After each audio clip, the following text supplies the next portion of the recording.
इस वीडियो में हम लोग क्लास 8 हिंदी का मॉडल सेट 7 पढ़ने वाले हैं।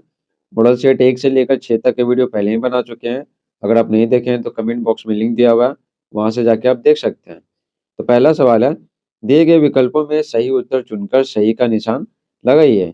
अशोक का शस्त्र त्याग किस विधा की रचना है? तो अशोक का शस्त्र त्याग है ना, ये एकांकी है। नए हाथ को किसके समान कहा गया है? तो नए हाथ को है ना पीपल के समान कहा गया है। विक्रमशिला कहाँ अवस्थित है? तो विक्रमशिला भागलपुर में है। ठीक है, बिहार के भागलपुर में। ईदगाह कहानी के लेखक कौन है? ईदगाह कहानी के लेखक प्रेमचंद है। हामिद की दादी का नाम क्या था? तो हामिद की दादी का नाम अमीना था। दूसरा देखिए, स्तंभ क को स्तंभ ख से मिलाइए। तो देखिए, पराधीन, पराधीन मिस होता है दूसरे के अधीन। वारिस मिस होता है क्या? संतान। विपदा मिस होता है दुख। ध्येय मिस होता है लक्ष्य। दारिम मिस होता है अनाड़। हो गया कंप्लीट। आगे देखिए तीसरा, खाली जगहों को भरिए। ईर्ष्या का काम डैश है, तो जलाना है। निराला जी ने डैश पत्रिका का संपादन किया, तो दीनबंधु पत्रिका का संपादन किया। पूछत दीनदयाल को धामो, बतावत आपनो नाम, क्या? सुदामा। सुदामा चरित्र के लेखक डैश हैं, तो कौन है? नरोत्तम दास हैं।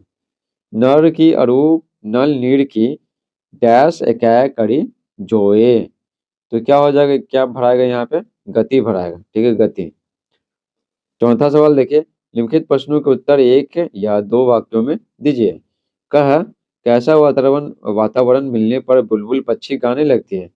तो उत्तर लिखेंगे, बुलबुल तब अपना गीत गाने के लिए व्यग्र होती है जब वर्षा की फुहार से वातावरण है ना, वर्षा की फुहार से वातावरण सुखद हो जाता है।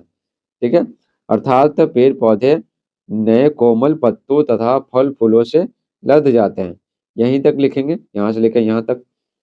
आगे देखिए, गोपियों ने कृष्ण की मुरली क्यों छुपाई? तो उत्तर लिखेंगे, गोपियों ने कृष्ण की मुरली इसलिए छुपाई क्योंकि वो जानती थी कि कृष्ण एक मनमोहक बच्चा और बहुत नटखट भी है, जो नदी में नहाते वक्त गोपियों के कपड़े चुरा लेता था। इसलिए गोपियां कृष्ण को भी परेशान देखना चाहती थी।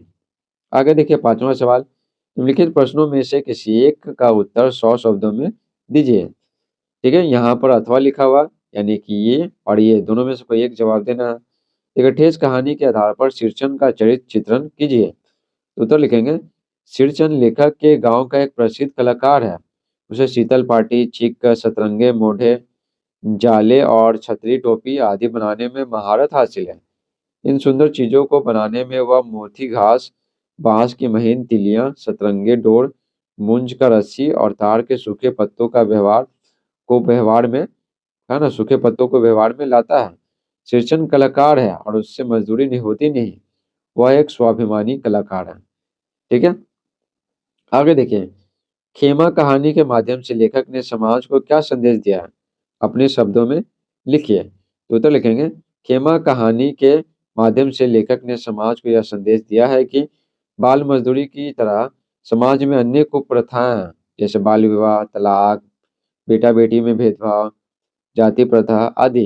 ये कुप्रथाएं हमारे सामाजिक संबंध के लिए कोड के समान है। इनका उन्मूलन करना अत्यावश्यक है। उन्मूलन यानी क्या? सफाया।